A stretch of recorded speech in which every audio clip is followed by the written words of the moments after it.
The flood took the lower road out just after 9, and the man who knocked on Briar Holt's porch door arrived carrying a duffel bag and a limp she could see from 15 feet away. She'd been in the barn most of the evening, checking on Luna, her 8-year-old quarter-horse mare, who'd been off her water since noon. The creek had been rising since mid-afternoon. She could hear it from the paddock, a deep churning that had nothing to do with the usual sound of water over rock. When the lights flickered twice around 8:30, she'd brought the lantern in and stayed with the horses until they settled. The knock came at 9:12.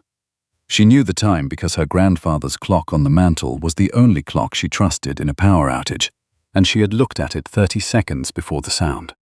She did not panic at a knock after dark.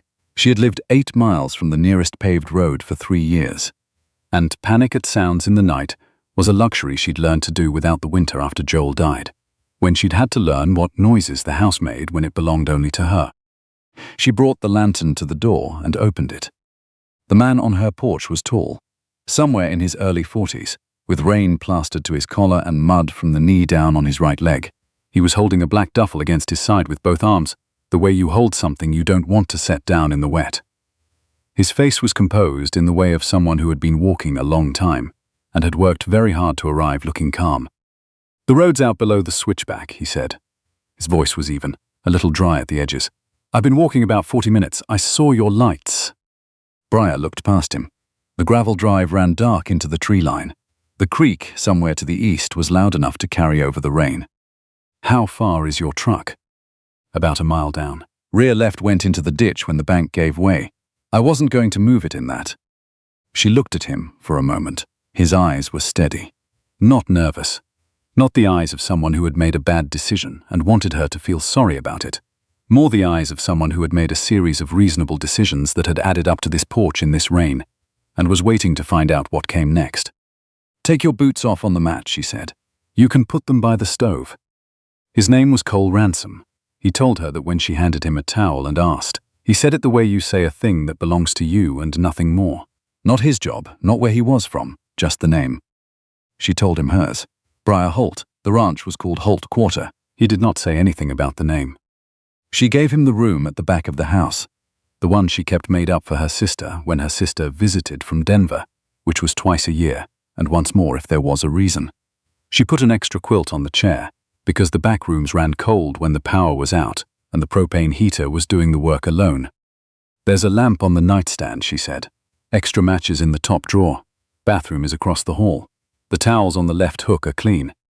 "Thank you," he said. "You'll hear the creek in the night. It's going to be loud. It'll be fine." "All right," he said.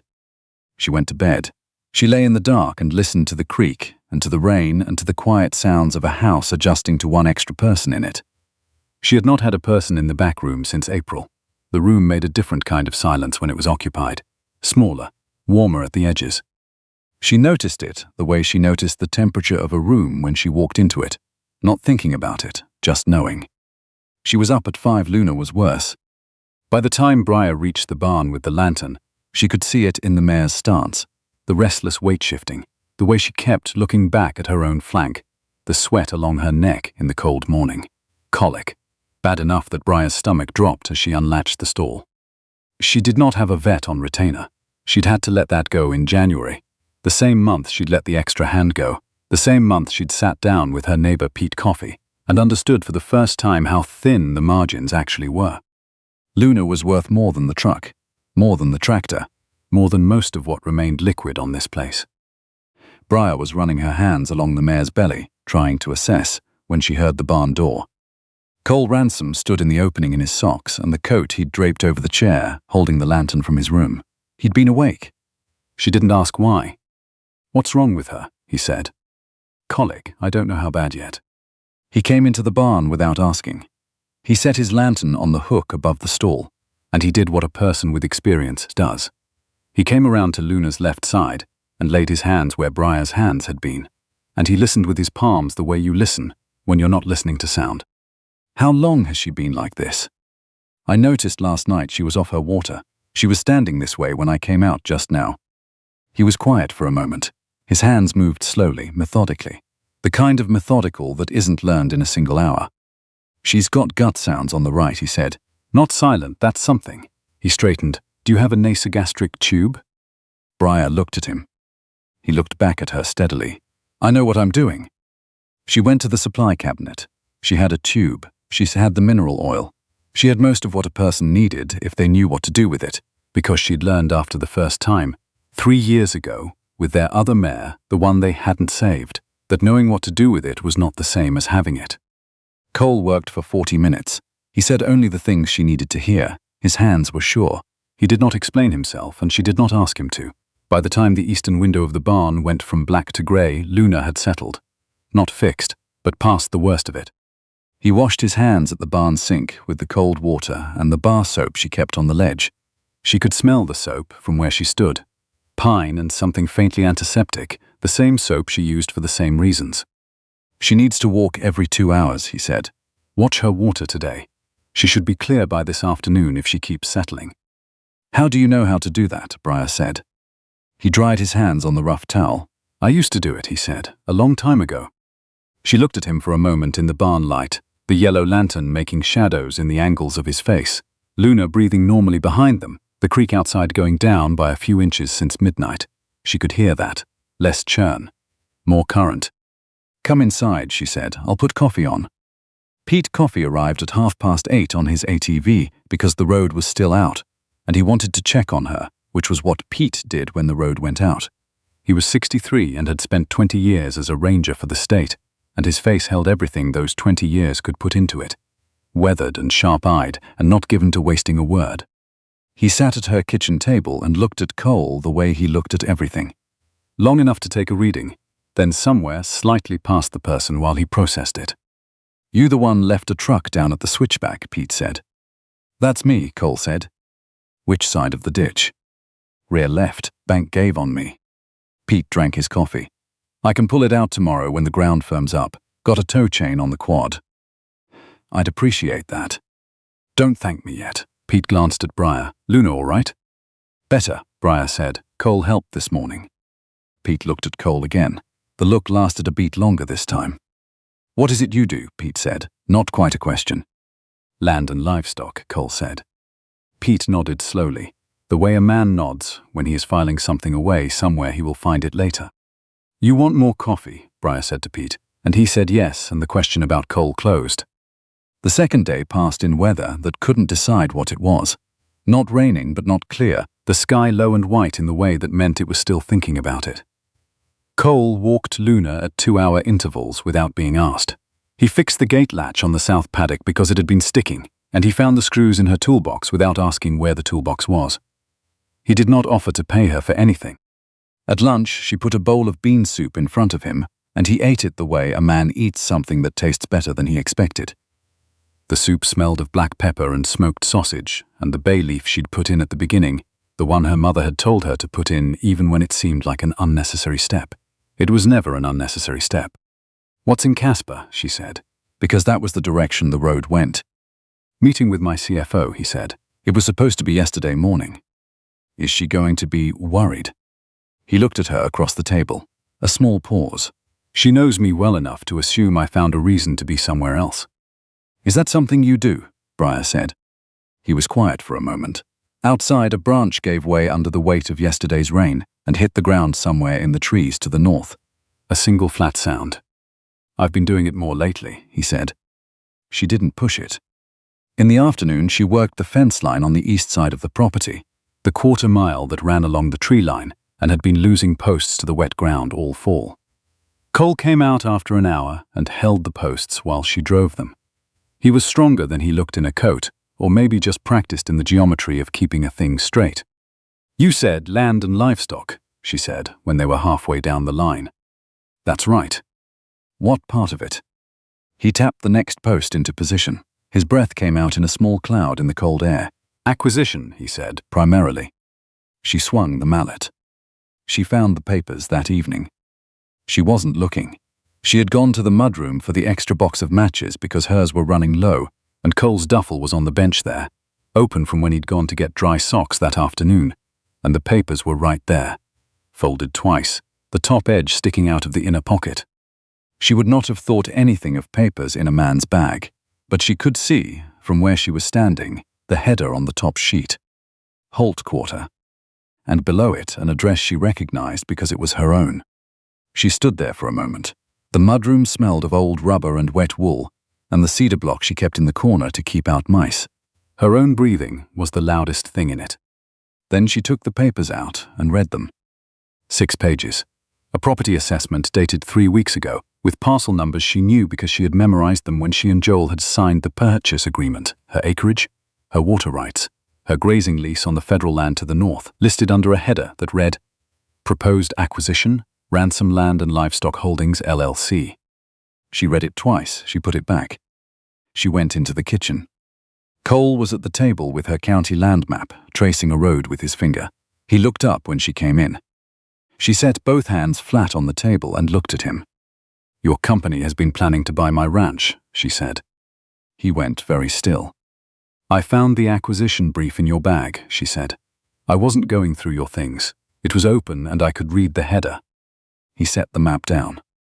How long has this been in process, she said.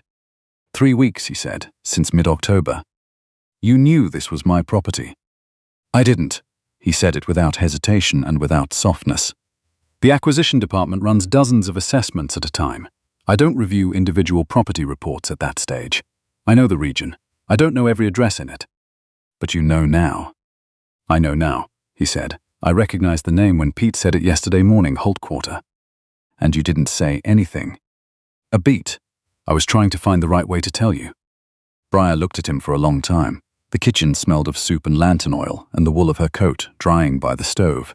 Outside, Luna moved in the barn, the slow creak of a stall door, a hoof on packed dirt. She was walking on her own now. That was good. Why do you have the brief with you? Briar said. Because I've been trying to stop it, he said. The acquisition. 12 properties in this county.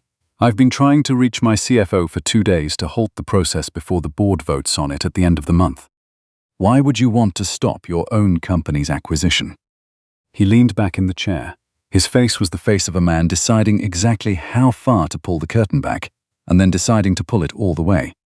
Because I didn't build this company to run that operation, he said, and the board has been running it without me for most of this year.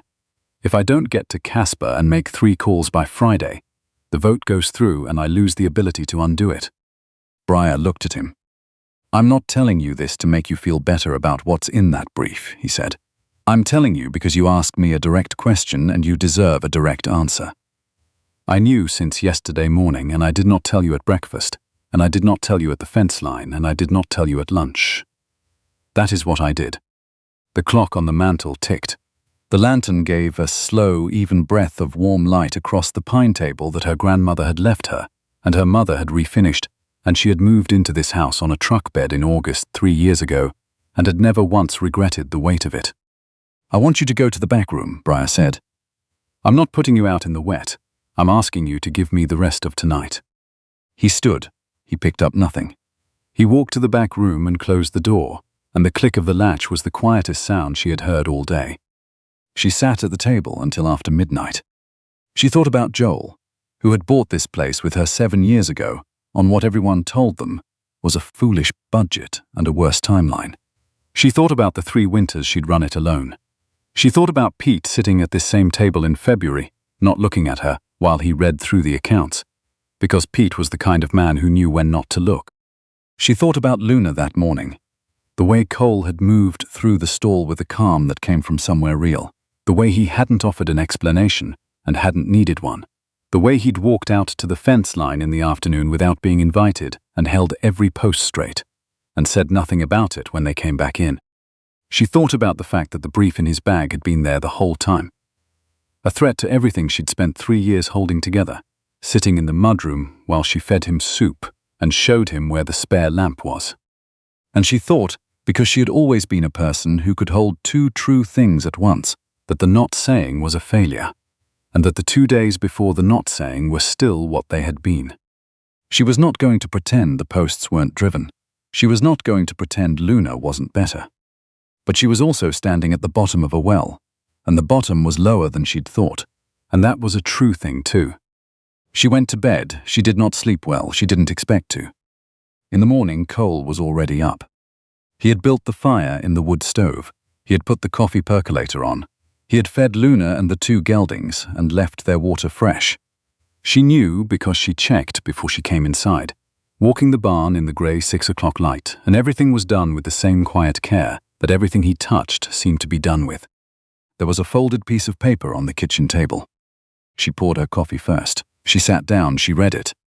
His handwriting was small and very even, the kind made for margins and contract lines. Briar, I'm going down to Pete's to wait for the road. He offered to let me make calls from his landline. I want to tell you what I'm going to do, because you have a right to know before I do it. I'm going to call my CFO and put a full halt on the Holt Quarter acquisition and the 11 other properties in the current review package. That call will happen this morning. The halt is within my authority as founder.